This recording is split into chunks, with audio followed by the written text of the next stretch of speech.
Bonjour, je suis la tante de Bénédicte. Je voudrais témoigner aujourd'hui de ce que j'ai vu à la maternité, ce que j'ai assisté en direct à l'enlèvement de ma nièce et à la maltraitance de ma sœur. J'étais terrifiée. Je venais d'assister donc au fait que ma sœur se faisait maltraiter. Je me suis énervée. Quand je me suis énervée, ils ont signalé. Et juste après, à cause de ça, ma sœur a perdu la garde de son bébé. C'était en un éclair. C'était horrible, vraiment, d'assister à ça. Je crois j'aurais préféré qu'on m'arrache un rein plutôt que de voir ça. Tout d'un coup, vous pouvez voir votre vie qui bascule. Vous pouvez pas imaginer une seule seconde que ça se passe, qu'on puisse vous faire un signalement comme ça en représailles. Mais oui, c'est possible. Suisse 2024. Maternité du CHUV. Oui, les hospitalisations sociales, c'est vraiment pas adéquat. Je veux dire, les enfants qui ont que des questions de relationnel, enfin, c'est plutôt les parents qui ont des problèmes relationnels et on va placer les enfants à l'hôpital souvent. C'est une punition finalement pour les enfants. Ils n'ont absolument rien à faire à l'hôpital. Effectivement, c'est interdit, mais je pense que les services sociaux n'ont pas d'autres solutions sous la main. On a entendu hier, il y a eu notamment un mot sur les hospitalisations sociales qui ont été interdites mais qui sont toujours là. Là, c'est quelque chose qui va rester comme ça pendant les vacances ? Il y a des problématiques sociales, malheureusement, qui ne sont pas réglées, parce que c'est vrai qu'on vit un peu dans la routine et l'habitude, et on oublie un peu la vie des gens, les problèmes concrets, parce qu'ils sont souvent compliqués. Et c'est souvent beaucoup plus simple de gérer les choses de manière administrative, pas de manière toujours très pertinente. Il faut donner les bonnes réponses. C'est vrai souvent, il y a un travail collectif qui n'est pas fait de manière satisfaisante. Il y a trop de personnes qui souffrent, notamment il y a des couples qui sont en difficulté, il y a des enfants qui sont enlevés à leur famille. Il y a tout un travail à faire et qu'il faut vraiment relever ces défis. C'est important pour Genève. Ce qui serait mieux, c'est d'éviter le placement des enfants quand même et de trouver des solutions au sein des familles, des parents, des proches. Ça serait beaucoup mieux. Ça, je suis sûr que ça serait possible. Voilà, mais ça fait fonctionner le réseau, vous comprenez. Il y a un bon réseau autour de la protection de l'enfance. Et voilà, tout le monde finalement a gagné à quelque part. Malheureusement, c'est un petit peu ça. Donc la protection de l'enfance marche particulièrement bien dans l'intérêt surtout du réseau, pas forcément dans l'intérêt de l'enfant et des familles. Donc c'est malheureux, c'est le système qui est un petit peu perverti. C'est vrai que moi je suis assez attristé par ce genre de situation parce que moi les enfants ça me tient à cœur. J'étais éducateur, ça fait 15 ans, éducateur dans le sport et ça fait mal au cœur de voir ce genre d'enfants, c'est vrai. Mais ça me tient beaucoup à cœur ce genre de choses. Moi, ça me touche, ce genre d'objet, vraiment. J'espère que ça va s'arranger pour ces enfants et qu'ils pourront aussi avoir la chance comme nous, parce qu'il faut le dire, on a de la chance de pouvoir partir en vacances, c'est pas le cas de tout le monde. Et donc ma sœur, c'était horrible, elle s'est retrouvée juste après ça aux soins intensifs. Elle a vraiment failli mourir à cause d'eux. Et je me demandais ce qu'ils allaient pouvoir faire, parce qu'ils avaient dit qu'ils allaient faire des évaluations de la relation maternelle. Le problème, c'est qu'elle pouvait pas voir son bébé. Donc, qu'est-ce qu'ils allaient pouvoir dire, vu qu'elle pouvait pas voir son bébé? Elle était hospitalisée dans un autre endroit. Les soins intensifs se trouvent dans un autre endroit que la maternité où était placé le bébé. Et puis, donc, le 6 juin, alors qu'elle était encore hospitalisée, une assistante sociale de la DGEJ, la même, revient. Et puis, elle dit, oui, il semblerait que vous soyez un petit peu distante avec votre bébé. Alors, il faudra qu'on m'explique comment ma sœur pouvait être proche de son bébé alors qu'elle était dans un autre endroit. Elle était hospitalisée aux soins intensifs et son bébé était à la maternité. Mais comment est-ce qu'elle pouvait ne pas être distante? Ça n'a aucun sens. Que vous avez un petit peu de la peine à savoir s'il a faim, s'il a soif, à lire les signes de votre bébé. Là aussi, il faudra qu'on m'explique. On n'a jamais eu d'explication par rapport à ça. Et puis que votre portage n'est pas tout à fait sécure. Donc, nous avons pris la décision de l'envoyer en foyer. Voilà. Ils avaient pris la décision de l'envoyer en foyer. Déjà en 2009, j'avais déposé des interpellations sur des placements forcés. On m'avait dit que tout allait bien. En 2020, tout va bien, il n'y a aucun problème, on s'en occupe. En 2012, j'avais proposé une motion pour réformer le système de protection des mineurs. À l'époque, elle avait été refusée quasiment à l'unanimité, même dans mon propre groupe de l'UDC. Il y avait 2 ou 3 personnes qui avaient accès. Je crois qu'il y avait... Voilà. Et 8 ans après, j'ai proposé le sujet à la Commission des droits de l'homme de traiter le sujet de la protection des placements forcés, de la protection de l'enfance à la Commission des droits de l'homme. Donc c'est auto-saisi de cette affaire. Et là, on a fait un beau travail avec beaucoup d'auditions. On a auditionné une douzaine de parents. Tout le monde s'est rendu compte il y a beaucoup d'abus, beaucoup de souffrances, beaucoup de dégâts qui étaient produits par le placement forcé des enfants. Que souvent le SPMI mettait l'huile sur le feu au lieu d'essayer de trouver des solutions. Donc, et là, on a concocté une motion de commission qui a été adoptée à l'unanimité du Parlement. Donc, 8 ans avant, c'était refusé à l'unanimité, ensuite accepté à l'unanimité, comme quoi les choses évoluent effectivement, lentement, mais sûrement. Après, dans la pratique, il faut voir ce qui se fait dans la pratique, parce que les mentalités sont difficiles à changer. Il y a des tels intérêts financiers derrière le placement des enfants que c'est toujours difficile. Si vous allez chez le naturopathe, il va vous donner un médicament naturel, il va vous donner des plantes. Si vous allez chez le chirurgien, il va vous opérer. Et si vous allez au service de protection des mineurs, ils vont vous placer votre enfant parce qu'il y a les foyers, tout est bien organisé. Après, ils vont vous faire tourner vos enfants dans des centres de psychologie, on va psychiatriser vos enfants. Malheureusement, ça se passe comme ça. Le réseau, c'est un business, c'est un réseau qui se tient. Je pense, je suis même pas sûr qu'ils se rendent compte des dégâts qu'ils font sur les enfants et les familles. Et moi, je suis mandaté, si vous voulez, par le service d'expertise qui est censé faire votre expertise familiale. Ça veut dire que pour rendre cette expertise, ça fait partie de la procédure que les deux parents bénéficient d'une consultation, d'une évaluation psychiatrique séparément. Oui, mais comme on est déjà suivi en psychiatrie, pourquoi en fait vous ne prenez pas les rapports qui sont déjà exhaustifs des HG eux-mêmes? Parce que dans les cas de l'expertise, parce que moi je suis pas votre médecin en charge, je comprends bien que vous avez un suivi, mais c'est vrai que dans un cas d'une expertise, on demande déjà des évaluations d'emblée par de psychiatres neutres, si vous voulez. Moi, je vous donne un exemple. Moi, je suis beaucoup de patients et puis ces patients bénéficient pour une expertise psychiatrique, malgré le fait que moi je les suis. Dans le cas d'une expertise, ils bénéficient d'une évaluation neutre d'autres collègues. Ça m'est arrivé quand moi je suis le psychiatre en charge et que mes patients sont expertisés par d'autres psychiatres. Moi, j'ai des bons contacts dans tous les partis, même le Parti socialiste, les Verts sont conscients de ces gros dysfonctionnements au niveau de la protection de l'enfance, qu'il y a des dégâts énormes. Tout le monde sait, tout le monde maintenant connaît le sujet. Après, c'est difficile de faire vraiment changer les choses parce que c'est une institution qui est ancrée.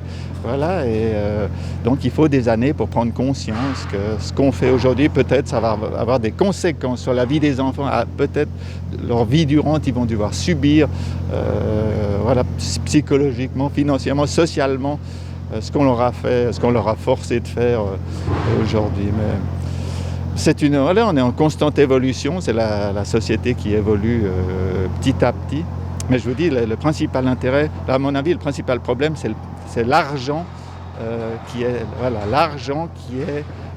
généré par un système de protection de l'enfance, au détriment toujours évidemment des parents et des enfants qui sont les victimes finalement. Donc au lieu de les protéger, on a tendance à péjorer leur situation. Et puis pour mon mari, c'est possible de prendre rendez-vous avec vous directement parce que nous ne fonctionnons qu'avec un seul agenda et en fait nous ne sommes pas à diviser pour mieux régner et nous fonctionnons encore tout à fait ensemble. Alors dans le cas de l'expertise, justement d'abord comme je vous ai dit, je dois voir vous séparément. Après on va faire 2 rendez-vous et une fois qu'on finit nous, après je vais voir votre mari mais séparément. C'est ça qui donne la force, disons, au service de l'État, c'est le diviser pour régner. S'ils voient que vous êtes divisé, vous êtes foutus. Donc c'est mieux d'être unis. Il y a des gens qui sont unis, qui subissent quand même des persécutions. Mais déjà essayer de trouver des solutions entre eux sans se faire la guerre. Moi, pour ma part, j'ai déjà posé plusieurs questions au SPMI par rapport à certaines choses. Donc voilà, ça me touche. Vous avez eu des réponses? Écoutez, on a eu des réponses, c'est un peu... Je ne peux pas trop vous en parler, malheureusement. Je pense que les intérêts des résidents genevois sont souvent oubliés.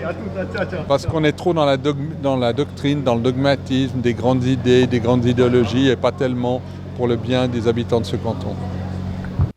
Et et moi j'étais mais sidérée, ma sœur aussi. Et cette assistante sociale a dit en plus on va interdire à toute votre famille de le voir parce que comme vous pouvez pas voir votre bébé, ça serait comme la maman peut pas le voir, ça serait injuste que la famille puisse le voir. Donc tout le monde va être interdit. Et ma sœur a dit mais moi j'ai rien contre le fait que ma famille puisse voir mon bébé, au contraire. D'ailleurs le temps que je suis hospitalisée, est-ce que ma famille pourrait pas avoir la garde? Et l'assistante sociale a dit non. Et je lui ai dit mais que c'est violent pour un bébé de se retrouver comme ça, coupé de toute sa famille et de sa maman. Elle m'a dit non, c'est non. Voilà, ça c'est la DGEJ appelée par le CHUV. On n'a jamais eu d'explication sur ces pseudo-évaluations qui auraient dit que ma sœur était distante. D'ailleurs, en quoi est-ce qu'on peut envoyer un bébé dans un foyer avec une demi-heure de visite par semaine pour sa mère parce que sa mère aurait été trop distante? Cette histoire est complètement folle. Et surtout, c'est terrifiant. C'est terrifiant parce qu'au moment où elles ont fait le signalement, elles m'avaient dans le nez.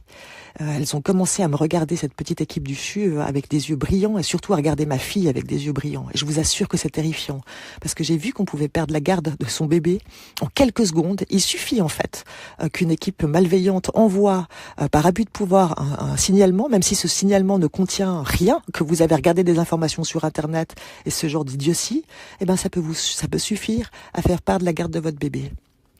Mais en attendant, les familles souffrent et puis il y a beaucoup de manipulation aussi derrière. Et voilà. Donc on vous dit toujours, ouais, vous ne savez pas tout, quand vous voyez des jeunes instituteurs là, qui viennent ici, qui se sont fait enlever leurs enfants. Il n'y a rien du tout, il n'y a pas de condamnation pénale. Et voilà. Donc quand vous posez des questions, on vous dit oui, mais vous ne savez pas tout. Donc c'est un petit peu le narratif que l'on entend tout le temps. Vous ne savez pas tout, donc sous-entendu, il y a quelque chose de grave derrière, mais souvent ce n'est pas le cas. Et ce qui est malheureux, c'est que lorsque les institutions constatent qu'ils font une erreur, au lieu de reconnaître leur erreur, ils vont tout faire pour aggraver leur cas, disons, aggraver leur cas et détruire encore la famille, détruire les enfants. Et ça, c'est dommage. Et là, il y en a une qui m'a regardée avec un petit sourire en disant « Mais une autorité parentale, ça peut se perdre, voyons ». Et là, j'ai compris, en fait. J'ai compris ce qu'elles étaient en train de faire. Je me suis dit « Mais mon Dieu ». Et le signalement est parti.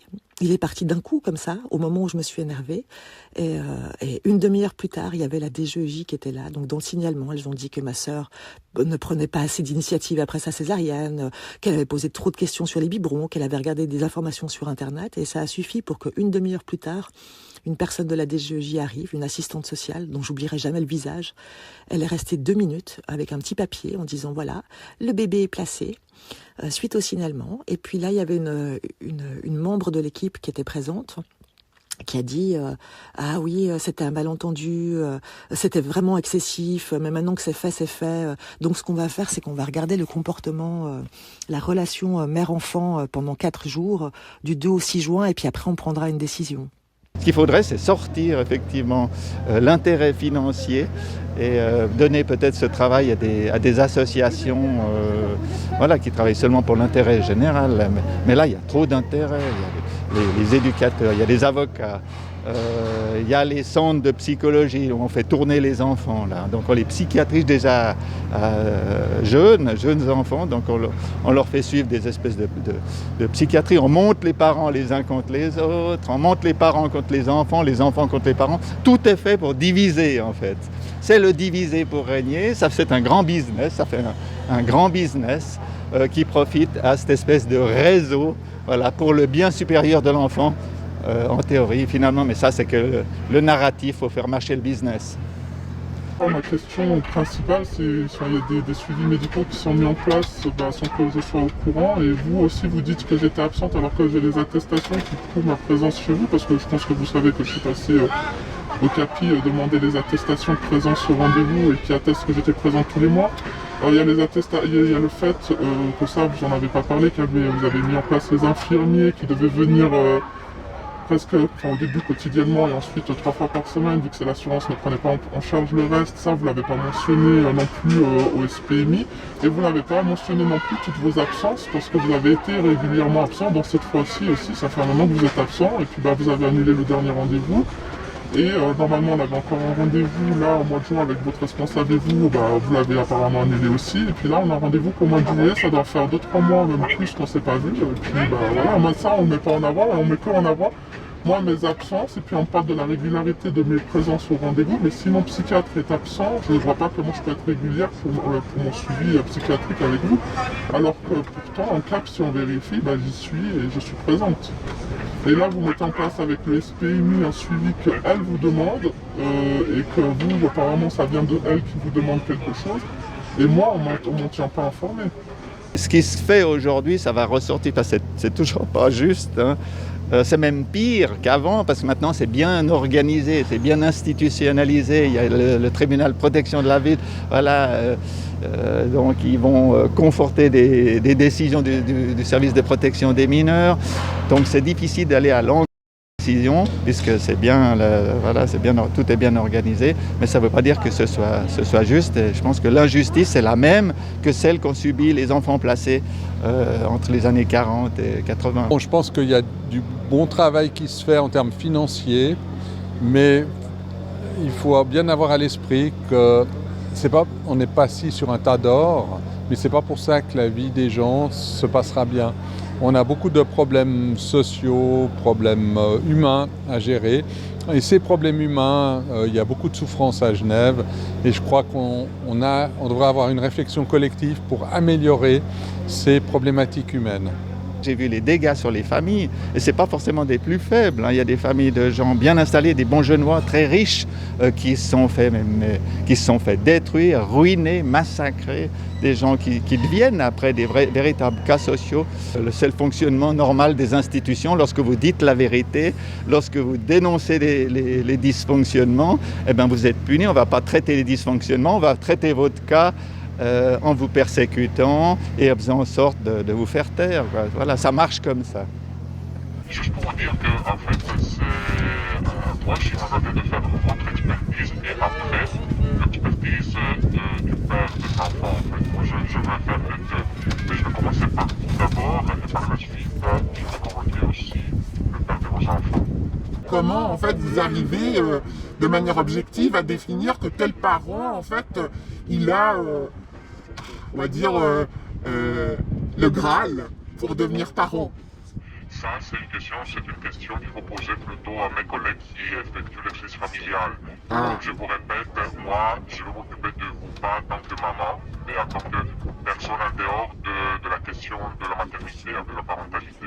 D'accord. J'ai lu les 2 livres de Kuman Kafkas, qui était une personne même engagée politiquement avant d'avoir des problèmes qu'il y a eu. Donc c'est un monsieur, un Genevois d'origine étrangère qui avait une excellente situation ici, et puis qui a fait l'objet d'une dénonciation calomnieuse de son ex-femme, donc dénonciation calomnieuse qui a été reconnue devant les tribunaux. Il a été acquitté, et puis donc ses enfants lui ont été retirés. Il a plus pu voir ses enfants. Je crois qu'il les voit toujours pas depuis des années, alors pénalement il n'y a rien eu. Son ex a reconnu qu'il y avait un problème de calomnie, qu'il avait fait ça pour des intérêts personnels. Et puis il continue à se faire persécuter par le système de protection de l'enfance depuis cette affaire. Et il continue à faire tourner ses enfants dans des institutions. Il y a des curateurs qui sont derrière, qui ponctionnent. Enfin, c'est vraiment une affaire triste. Je crois que c'est le titre, c'est les âmes corrompues et le tribunal d'inquisition populaire. Kuman Kafkas. Très très bon livre où il démontre vraiment la corruption du système de protection de l'enfance. Et c'est du vécu. C'est vraiment terrifiant, et je crois qu'elles étaient contentes, en fait. Elles se sont fait plaisir avec ce signalement. Donc pendant que ma sœur était hospitalisée, ma mère et moi, on pleurait. On avait tellement peur. Ma sœur était sur le point, était hospitalisée. On venait de voir le Bénédicte se faire enlever sous nos yeux, et la psychiatre de liaison est passée dans le couloir. Elle nous a regardés, elle avait un petit sourire en coin. Elle était contente. Voilà, ils étaient contents. Elles étaient contentes. Elles nous avaient montré qui étaient les maîtres. Donc apparemment leur orgueil est plus important que la vie d'un bébé. Parce que ce qu'il faut savoir, c'est que tout ça donc a failli coûter la vie de ma sœur, mais aussi la vie de Bénédicte, qui a été retrouvée en état de mort apparente dans ce foyer, envoyé par la DGEJ, avec seulement 2 fois 30 minutes de visite. Pendant 10 jours, ils ont dit que tout allait très bien, jusqu'à appeler ma sœur le 10e jour pour dire qu'ils avaient retrouvé Bénédicte en état de mort apparente. Je trouve qu'il y a tellement d'injustice au niveau du placement des enfants, de la politique de l'enfant, tellement d'injustice que je ne supporte pas, je n'aime pas ça. Et puis moi j'avais un peu l'expérience, comme j'étais à la police judiciaire, j'étais moi-même engagé pour aller, comme la Gestapo, aller dans les familles, séparer les enfants, ça m'a toujours vraiment révolté. C'est pour ça que je connais bien le sujet, que j'ai le sujet à cœur. Je dis que je ne peux pas vous dire exactement combien de rendez-vous exactement il faut. Ça m'est arrivé de voir une personne une fois pendant 1h30 et de pouvoir rédiger un rapport. Une autre fois, ça m'est arrivé de voir la personne 3 fois, ou même 4, c'est plus rare en fait en réalité. Et donc justement, c'est ce que je dis, le rapport, finalement, nous, les patients en psychiatrie, il nous faut 2, 3, 5 années d'affilée pour faire une investigation de la part de vos collègues, HUG, mais là, vous réussissez en 2 fois 45 minutes. Je suis ravi de l'apprendre. Merci beaucoup. Il y a beaucoup de choses à faire. Je pense que l'avenir de Genève, il est en nos mains. On n'a pas toujours conscience qu'on peut changer les choses. On peut le faire. On a tous les moyens de le faire avec le système politique que nous avons à Genève. Après, c'est véritablement d'oser, de sortir de l'habitude. Et puis avoir le courage de prendre ces mesures et de trouver des majorités, ce qui n'est pas toujours facile. Parce qu'il y a beaucoup de gens qui ont des bonnes idées, mais un peu chacun dans leur coin. Et malheureusement, on prend pas toujours malheureusement les bonnes décisions. C'est possible de mettre ce que vous me dites là par écrit, s'il vous plaît? Ou alors avoir un entretien avec vous, si possible, avant le 11 juillet. Vous me le confirmez par email, ce que vous me dites? Écoutez, j'ai un peu de peine avec ce qui est écrit, d'accord? Parce que après, alors, ça a bien été écrit au SPMI, et puis vous verrez que le SPMI, ça a bien été écrit. Je tenais juste à donner du courage à ces enfants et à leurs parents. J'espère que tout va s'arranger pour eux, mais on pense fort à eux. Voilà. Ça vient du cœur et c'est pas juste du blabla. Merci pour votre persévérance, votre détermination. Et voilà, allons jusqu'au bout, jusqu'à la victoire.